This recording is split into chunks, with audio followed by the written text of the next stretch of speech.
जय हिंद दोस्तों, कैसे हैं आप सब। तो आज हम लोग देखेंगे बिहार मध्य निषेध सिपाही का प्रैक्टिस सेट 14 देखेंगे। इससे पहले जो है 13 तक आपको प्रोवाइड किया जा चुका है और इसका जो आप टाइमिंग है आपको सुबह में 10:30 बजे या 11 बजे इसका वीडियो मिल जाता है। तो आप लोग इसका प्रैक्टिस सेट लगाते रहिए।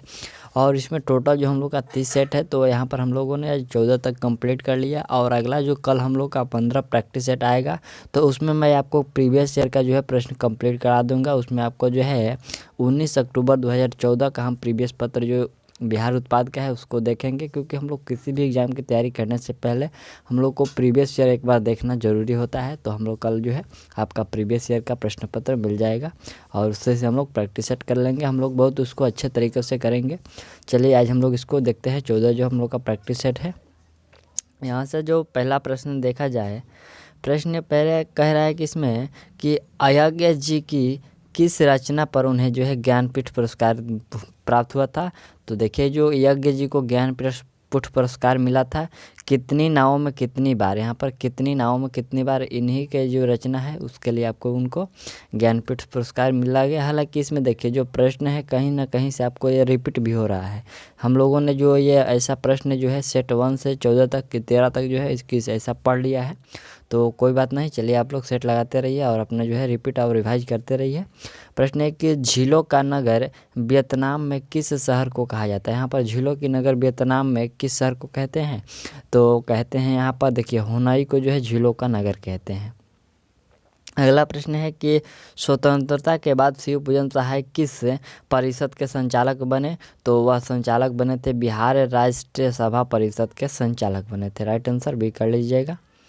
चलिए अगला जो प्रश्न है कि तुम मेरे ठाकुर मैं तेरे दासी में ठाकुर का अर्थ क्या है। तो इसमें ठाकुर का जो अर्थ है कि वो स्वामी को कहा जा रहा है। ठीक, इसमें जो ठाकुर का अर्थ है वो स्वामी। चलिए अगला जो प्रश्न है कि निम्न में कौन सी रचना मीरा जी की है।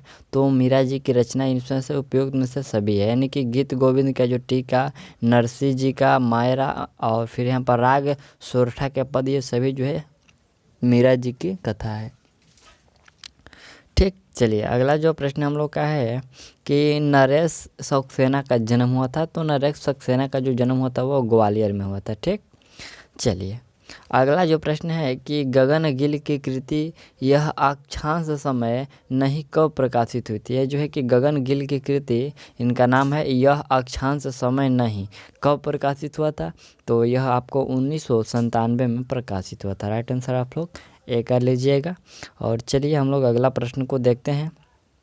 यहाँ से प्रश्न हम लोग का है कि माथुर जी का निधन हुआ था। तो माथुर जी का जो निधन हुआ था 14 मई 1978 में, आपको याद रखना है। माथुर जी का जन्म है जो 14 मई 1978 में हुआ था। अगला प्रश्न है कि ग्वालियर में श्रीमंत राव साहब जो पेशवाओं ने कितने दिन बिताए। तो उन्होंने ग्वालियर में जो बिताए थे 18 दिन बिताए थे। राइट आंसर बी कर लीजिए। चलिए ऐसा जो अगला प्रश्न है कि ऐसा कलाकार सब यहाँ पर शताब्दियों में शायद एक ही पैदा होता है, किसके लिए यह कहा गया था। ठीक, प्रश्न है कि ऐसा कलाकार जो है शताब्दी यानी कि 100 वर्षों में एक ही बार पैदा होता है, यह कथन जो है किसके लिए कहा गया था। तो यह है लता मंगेशकर के लिए कहा गया था। ठीक, चलिए अगला जो प्रश्न है कि निम्न में से कौन सी रचना दिनकर जी की है। यहाँ पर है कि बट पीपल हे राम बेणुवन और ये सभी, तो ये सभी जो होंगे ये आपके ये जो है दिनकर जी के, रामधारी सिंह दिनकर की ये रचना है। ठीक, चलिए अगला जो प्रश्न है कि पद्मा सचदेव को 2003 में भारतीय ज्ञानपीठ पुरस्कार किस उपन्यास के लिए मिला था। तो पद्मा सचदेव को जो ज्ञानपीठ पुरस्कार मिला था वह मिला था जम्मू जो कभी सहारा था। जम्मू जो कभी सहारा था, इन्हीं रचना के लिए उनको ज्ञानपीठ पुरस्कार मिला था। यह जो है उपन्यास है। ठीक, चलिए अगला प्रश्न है कि विष्णु जी का पहला नाटक था। यहाँ पर विष्णु प्रभाकर जी का पहला नाटक की बात हो रही है, तो वह हत्या के बाद, कौन सा था, हत्या के बाद। चलिए अगला जो प्रश्न है हम लोग का है कि मोहनदास, यहाँ पर मोहनदास नैमिया सराय जो द्वारा लिखित दलित साहित्य की कहानी है, कौन सा है। तो वह है आपका अपना गांव जो है, यह मोहनदास नैमिष राय के द्वारा ये लिखित साहित्य कहानी है।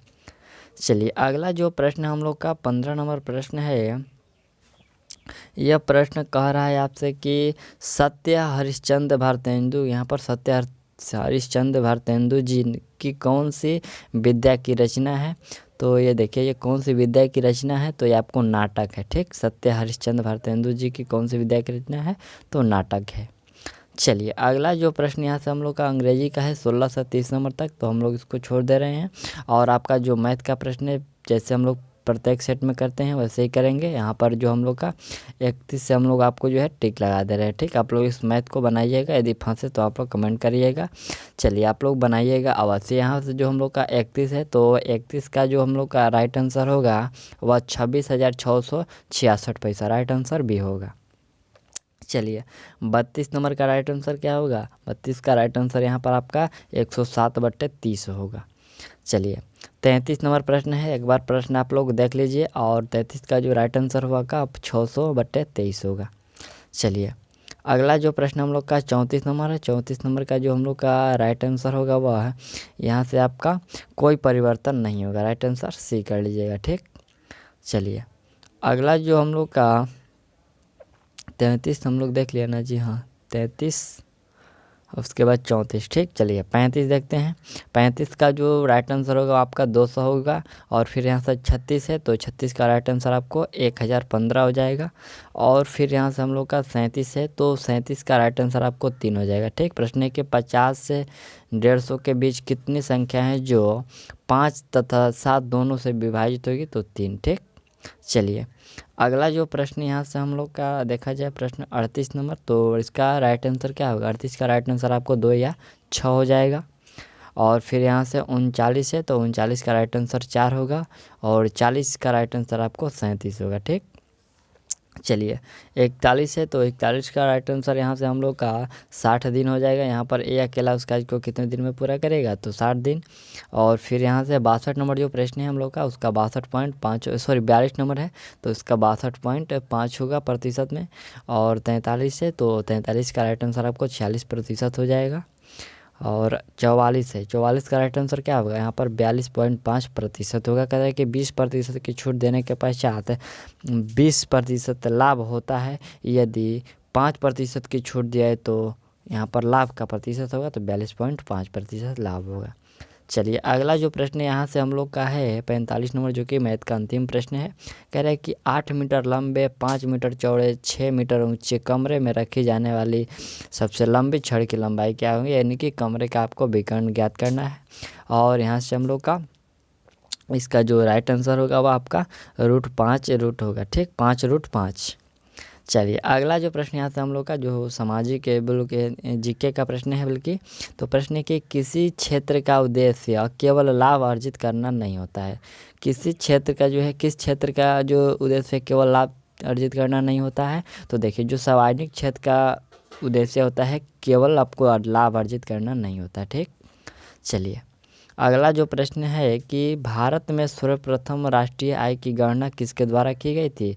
बहुत ही इंपॉर्टेंट प्रश्न है कि भारत में जो सर्वप्रथम राष्ट्रीय आय की गणना है ये किसके द्वारा की गई, तो यह दादा भाई नौरोजी के द्वारा की गई थी। राइट आंसर आप लोग भी कर लीजिए। चलिए अगला जो प्रश्न हम लोग का है यहाँ से 48 नंबर है कि सॉफ्ट करेंसी से तात्पर्य है, तो सॉफ्ट करेंसी से यहाँ पर तात्पर्य है वह मुद्रा जिनकी आपूर्ति मांग की अपेक्षा अधिक हो, तो राइट आंसर आप लोग भी करिए, उसी को हम लोग सॉफ्ट करेंसी कहते हैं। ठीक, चलिए अगला जो प्रश्न हम लोग का 48 के बाद यहाँ से 49 नंबर जो प्रश्न कह रहा है कि विश्व व्यापार संगठन जितना अंग है वह है। ठीक, प्रश्न है कि विश्व व्यापार संगठन जितना नहीं है, जिसका है। ठीक, थोड़ा सा जिसका अंग है वह है, तो किसका अंग है, विश्व व्यापार संगठन जो है यह आपका गैर सदस्यों द्वारा स्थापित एक अंतर्राष्ट्रीय व्यापार का संगठन है। ठीक, चलिए अगला प्रश्न हम लोग का है कि निम्नलिखित में से कौन सा निक्षेप के औपचारिक स्रोतों से सम्मिलित है। यहाँ पर कौन सा जो है निम्नलिखित में से कौन सा निक्षेप के औपचारिक स्रोतों से सम्मिलित है, तो यह सम्मिलित है आपका सहकारिता। राइट आंसर आप लोग भी कर लीजिएगा। चलिए अगला जो प्रश्न है कि क्षेत्रीय विकास में किस गतिविधियों का अधिक महत्व है। तो क्षेत्रीय विकास में जो है अधिक जो है महत्वपूर्ण होता है यहाँ पर आपका, देखिए यहाँ पर अत्यधिक महत्व होता है जो आपका आधारभूत संरचना का विकास का, फिर यहाँ पर संसाधन की उपलब्धता का, और सामाजिक जटिलता तथा संघर्ष का अभाव का, ये इतनी कि सभी का जो है महत्व होता है। ठीक, क्या क्षेत्रीय विकास में। नेक्स्ट प्रश्न देखा जाए यहाँ से हम लोग का 52 नंबर जो प्रश्न है, कह रहा है कि जनगणना 2011 के अनुसार भारत के राज्यों की जनसंख्या वृद्धि दर 2001 से 11 को सम्मिलित करना है। ठीक, चलिए हम लोग इसको सम्मिलित कर लेते हैं। यहाँ से आपको कूट भाषा में भी इसका आंसर देना है। ठीक, तो देखिए इसमें हम लोग का जो सम्मिलित होगा कि देखिए यहाँ से उत्तर प्रदेश जो होगा, तो उत्तर प्रदेश में जो वृद्धि दर हुआ है 2001 से 11 में, तो यह हुआ है आपको 20.1%। ठीक, कितना हुआ है 20.1%। और फिर जो हम लोग का महाराष्ट्र है, तो महाराष्ट्र में वृद्धि दर जो है 16% हुआ है। और बिहार के जो आपको वृद्धि हुआ है ये सबसे ज़्यादा यहाँ पर 25.1% हुआ है। और जो पश्चिम बंगाल का वृद्धि दर है यह आपको 20% हुआ। तो इन सबों में जो हम चारों की बात करें तो बिहार में जो है वृद्धि दर सबसे ज़्यादा हो गया है। ठीक, चलिए अगला प्रश्न हम लोग का 53 नंबर प्रश्न है कि निम्नलिखित विषयों में से किससे 74वां जो है संविधान संशोधन विधेयक संबंध था। तो 74वां जो संविधान संशोधन हुआ था, यह हुआ था आपको नगरीय विकास के लिए। ठीक, राइट आंसर आप लोग ये कर लीजिएगा। जो 74वां संविधान संशोधन हुआ था ये उस पर नगरीय संविधान को इसमें जोड़ा गया था। ठीक, नगरीय विकास को। चलिए नेक्स्ट जो प्रश्न हम लोग का कह रहा है कि न्यायपालिका के मुख्य कार्य। तो न्यायपालिका का मुख्य कार्य क्या होता है? उसका मुख्य कार्य होता है कानूनों की व्याख्या करना, यही होता है न्यायपालिका का मुख्य कार्य। चलिए अगला जो प्रश्न है कि नेल्सन मंडेला ने दक्षिण अफ्रीका में किसके विरुद्ध अपना व्यक्तिगत संघर्ष किया। तो यह जो नेल्सन मंडेला अपने दक्षिण अफ्रीका में अपने जो किसके विरुद्ध व्यक्तिगत संघर्ष किया, तो उन्होंने किया था आपको रंग भेद की नीति के विरुद्ध। यहाँ पर राइट आंसर क्या होगा, रंग भेद की नीति के विरुद्ध उन्होंने संघर्ष किया था। चलिए अगला प्रश्न है कि सरकार का प्रमुख कार्य क्या है। बहुत ही अच्छा प्रश्न है कि सरकार का मुख्य कार्य क्या हो सकता है, आप लोग गेस करिए। यहाँ से नीतियाँ बनाना, नीति लागू करना, जनता का भरण पोषण करना और सरकार चलाना। तो देखिए जो यहाँ पर सरकार का मुख्य कार्य होता है वो नीतियाँ बनाना होता है। राइट आंसर जो आपका ए है वो सही है कि सरकार वो नीतियाँ बनाती है। चलिए अगला प्रश्न देखा जाए हम लोग का 57 नंबर जो प्रश्न कह रहा है, प्रश्न है कि प्राकृतिक यहाँ पर असमानता पैदा होने का क्या कारण है। तो प्राकृतिक असमानता पैदा होने का ये मुख्य कारण होता है कि जन्मगत विशिष्टता, जो जन्मगत विशिष्टता होता है इससे जो प्राकृतिक असमानता पैदा होती है। अगला प्रश्न देखा जाए 58 नंबर प्रश्न हम लोग का है कि भारत को गणतंत्र कहते हैं क्योंकि। यहाँ पर कल ही आप लोगों ने परसों जो है गणतंत्र दिवस मनाया, तो भारत को गणतंत्र कहते हैं क्यों कहते हैं। तो इसका मुख्य कारण है आपका कि राष्ट्रपति का चुनाव होता है। ठीक, राष्ट्रपति का जो चुनाव होता है इसलिए यहाँ पर जो है भारत को गणतंत्र कहते हैं। चलिए अगला प्रश्न हम लोग का है कि संसद में अविश्वास प्रस्ताव लाया जाता है। तो संसद में जो अविश्वास प्रस्ताव या लोकसभा के विरुद्ध लाया जाता है। राइट आंसर ए कर लीजिएगा। अगला जो प्रश्न है हम लोग का कि कैनेडियन पैसिफिक रेलवे है। तो ये कैनेडियन पैसिफिक जो रेलवे है यह रेलवे आपका वैंकूवर और हैलिफैक्स के मध्य है। ठीक, वैंकूवर और हैलिफैक्स के ये जो मध्य है आपका Canadian Pacific railway. Right answer D कर लीजिए।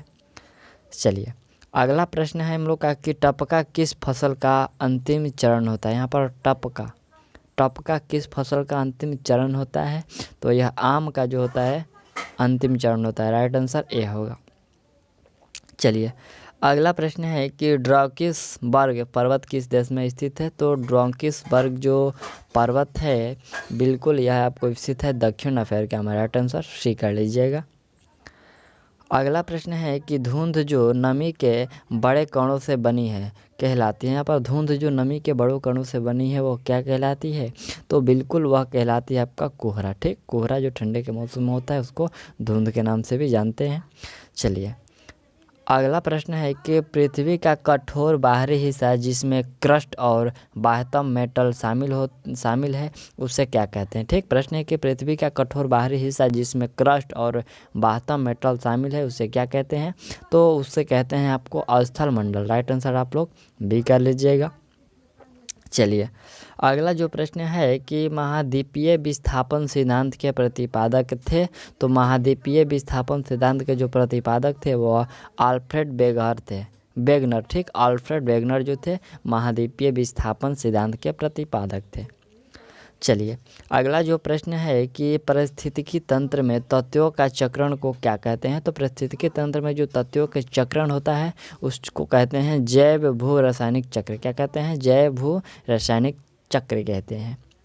चलिए अगला प्रश्न देखा जाए कि निम्नलिखित में से कौन सा उद्योग सनराइज उद्योग के नाम से जाना जाता है। सनराइज उद्योग के नाम से यहाँ पर हम लोग सूचना प्रौद्योगिकी को जानते हैं। सूचना प्रौद्योगिकी को सनराइज उद्योग के नाम से जानते हैं।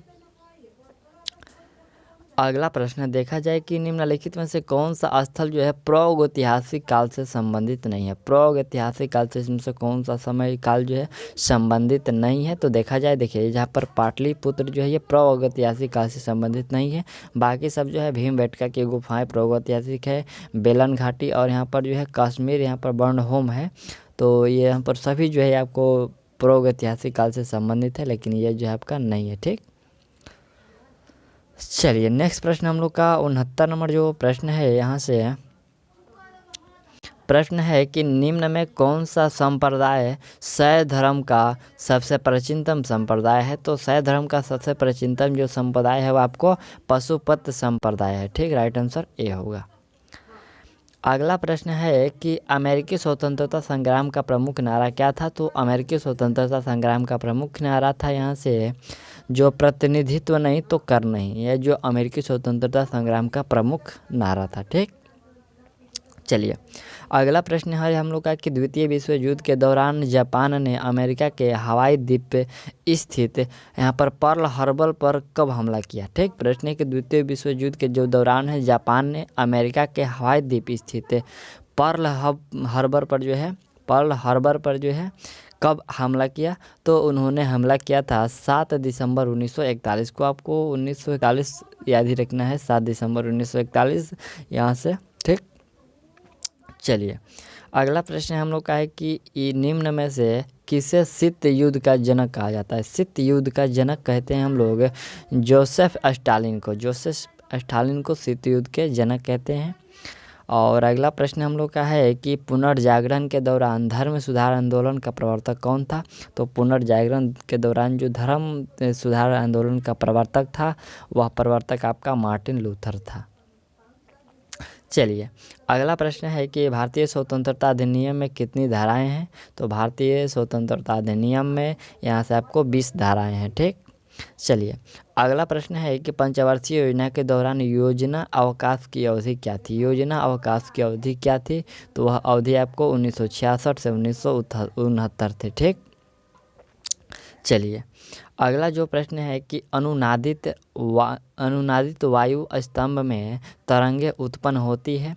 तो इसमें जो तरंगे उत्पन्न होती है अनुदैर्ध्य अप्रगामी, आप लोग ध्यान दीजिएगा, अनुदैर्ध्य अप्रगामी जो है तरंगे उत्पन्न होती है। यहाँ पर अनुदैर्ध्य प्रगामी है तो इसको नहीं कर लीजिएगा, अप्रगामी करिएगा। ठीक, चलिए अगला प्रश्न है कि अधिकांश वयस्क यहाँ पर कॉर्डेट्स में पुष्टरज्जु निम्न में से किस संरचना में परिवर्तित हो जाता है।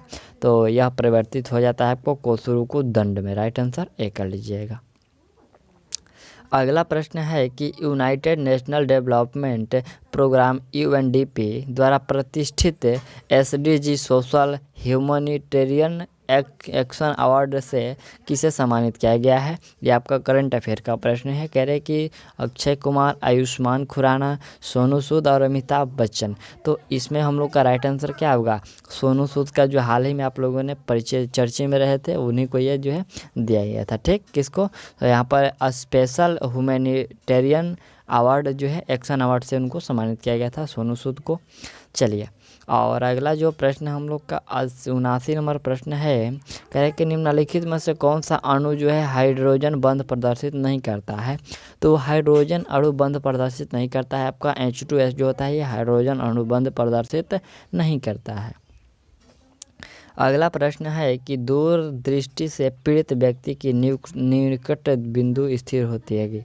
प्रश्न है कि दूर दृष्टि से जो पीड़ित व्यक्ति है उसका निकट बिंदु स्थित होगी, तो निकट बिंदु स्थित जो होगी वह आपको 25 सेंटीमीटर से अधिक दूरी पर, ठीक, 25 सेंटीमीटर से अधिक दूरी पर। यहाँ पर दो ऑप्शन दिए गए हैं, आप लोग ध्यान दीजिएगा। 25 सेंटीमीटर से कम दूरी है और 25 सेंटीमीटर से अधिक दूरी है, तो कौन सा होगा? ऑप्शन सी वाला जो अधिक दूरी है, ठीक। चलिए अगला प्रश्न हम लोग का 81 नंबर प्रश्न है कि काकरोच किसकी सहायता से भोजन ढूंढता है? तो काकरोच जो है ये आपको श्रृंगिकाओं के जो है सहायता से भोजन ढूंढता है। अगला प्रश्न है कि जब जल जमता है तो इसका घनत्व, तो जब जल जमता है तो इसका घनत्व जो है घट जाता है। अगला प्रश्न है कि संपीड़ित हीलियम He का प्रयोग किया जाता है। यहाँ पर संपीड़ित जो हीलियम है He का प्रयोग किया जाता है, तो यह किया जाता है वायुयान में। राइट आंसर ठीक कर लीजिए।